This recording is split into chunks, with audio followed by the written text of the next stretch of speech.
tackles both short and long-term structural deficiencies, but also continues to invest in the things that make Minnesota a great place to live, whether it's schools, whether it's infrastructure, whether it's improving quality of life. So we've got some bills to hammer out here in the last few hours. We've completed 6 of them already. Important ones from vets to transportation, judiciary and public safety. Those are buttoned up and be on my desk here in a minute for signature. And for the rest of the day, just encouraging folks to work out their differences, hold to that universal agreement that we came to on the budget numbers, and get this thing wrapped up. So grateful to the House and Senate, both Democrats and Republicans, working in good faith. We're in a good spot. I do think they're probably going to run up against the clock. Looks very similar to 2019, at which case we'll continue to do the work, and when the work's done and they're ready, I'll bring them back for a one-day special session and we'll button things up. So that's where we stand as of now. We should learn a little more here in the next half hour or so when they come down. Governor, all of the biggest bills are still outstanding. Yeah. The biggest budget bills. There doesn't seem to be a lot of movement, at least not publicly. How concerned should we be about that? No, we'll get it. And the big ones are always the last thing because of the leverage that goes into them. Look, the universal target numbers that we came to are held. There's some tough compromises in here. We know that not everybody's happy, but I say once again to Minnesotans, against the backdrop of the dysfunction in D.C., this is a pretty remarkable thing to see the most closely divided legislature in Minnesota history working together in a fiscally responsible way of dealing with it. So I'm very confident we'll get those things done. It's bringing those chairs in, and this is hard. This is hard with the caucuses. Once you get an agreement amongst leadership, they've got to go out and make the case to their members, and that's not always the easiest thing to do. Mary? Will there be a special session this week? When the work's done, whenever that is, whenever we're ready. That was going to be my question, whether Yep. there was momentum. When the work's done. Right away, this week, next week, June 1st. It's just we talked about the it. product matters more than anything. We'll have it worked out. We'll know we did it in 2019. It's going to be mostly perfunctory, making sure the revisers get the bills done, they're done right, bring them in for one day. I would caution again for the legislature, the first weeks of June, once we get past June 1st, we'll be obligated then to start looking at what does it look like if you shut down. That means we send out the layoff notices and things like that. That is not without a cost. And I would just argue with all the time we've had to do this, we've got plenty of time to finish this over the next few days. Just continue to work on this, button these things up. And again, you've got to have the hard deadline, or these deliberative and legislative bodies would go on forever, or we end up with a situation in D.C. where you just have continuing resolutions and you never fix the issue. That's not what we do here. Are you going to insist on a single day? Because there are still 13 omnibus bills that are Happened before, happened in 19. This is very typical. In fact, we were ahead of where we were in 2019. The last day or so slowed up. Look, these are hard compromises that had to be made. There's passion around these issues, but that's what legislating looks like, and that's what leadership looks like.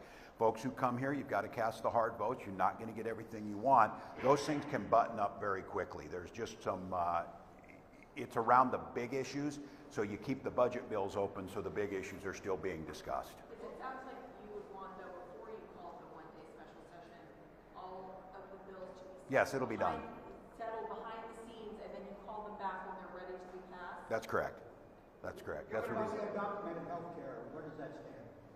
It was the agreement that we made, that the Republicans have decided, and against strong opposition amongst Democrats and myself included, it will not save us money in the long run. I believe it's a cruel policy, but it's one that they felt very strongly about. It's one that they made clear that nothing else was going to happen until agreement was done about that. And I think... And as a standalone, would you veto that? The parts that you can't veto? Well, I'll cross that bridge when we get to it. It's a deal that I made with, and we just, that was the struggle we had for 7 days over this issue. We cut a deal. I would adhere to the words that I signed on the paper. Protecting children was the fallback red line position. It certainly makes sense to me that we were covering folks because, again, just so you know, these folks are going to show up in the emergency room. They're going to need the care.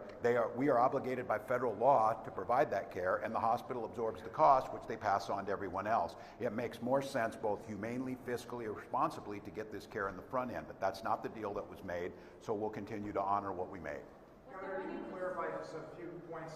Speaker Damon was saying that she felt the deal left some room open to talk about things like paid family leave and No. school funding. Can you clarify that? Well, we made our deals. Those were signed. I keep my word. The last time that someone broke a deal was in 2022 when Republicans in the Senate walked away from a deal that we agreed to.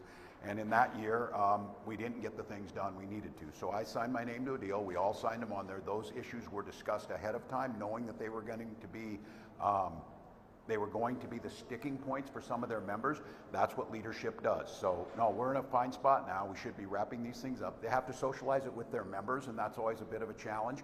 That's what this place, that's what we're in right now, that space. Given the extra time that a special session gives you is bonding on the table. I sure hope they're working on it. We got an agreement around some of the numbers on bonding. We knew where we needed to get done. We're clearly still, as a AAA bond rated state, it matters that we continue to keep upkeep on our assets.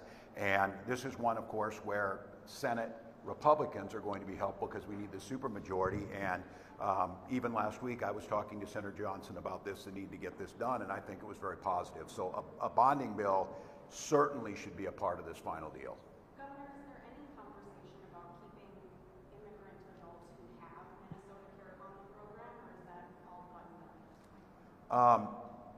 That they would phase off at the end of this calendar year was what it was, the deal was. And in the federally, the budget that President Trump put forward ended on September 1st, I believe, of 2027. But if I understand right, over the last day or two, that they are making that coverage will end for all undocumented folks on the day of enactment. So if they pass this budget bill this summer and it passes the Senate and the President signs it, that will go immediately into effect, and that will supersede what we did here, obviously, because it would mean the penalties would fall back on Minnesota, and they would be in the terms of around $600 million on that first day.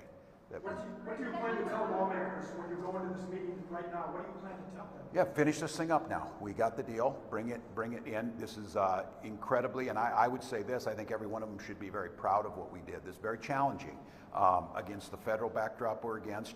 We're in a solid fiscal place. We're going to leave a couple $2 billion on the bottom line in this next biennium. We're going to do what Minnesota does, look another biennium out, and we solved 90% of that budget shortfall. And then over the horizon into 28 and 29, we've already taken care of 45% of that structural imbalance. All at the same time continuing to invest in education, investing in infrastructure, investing in the things that improve Minnesotans. So I would tell them they've got something here they can be proud of. They didn't get everything. They're giving things on this. As I said, I strongly disagree on this position of throwing people off and putting people at risk on the healthcare piece, but I understand how strongly the Republicans felt about it. And look, part of this is I've been doing this now for about 20 years. You negotiate in good faith, you negotiate to where you can be. I don't believe the Republicans were bluffing when they were going to shut down government and nothing else would move, because it was that important to them to get some movement there. And so for me, it was to try and salvage the best we could, and I think that's a discussion that's still happening. Have you spoken with former President Biden since his cancer diagnosis? No, I have not. Thank you for asking. I think most of us are just getting that. We obviously, Gwen and I sent out our best wishes and a hope for a speedy recovery to President Biden, and I hope all is going well with that. Okay, thanks, guys. All right, thanks everybody. How was Gus's prom? We'll talk soon. Pardon me? How was Gus's prom? It was great. Thank you for asking. And as a parent, they got home safely. That's the first bar you cross. So thank you. Thanks, everyone. See there.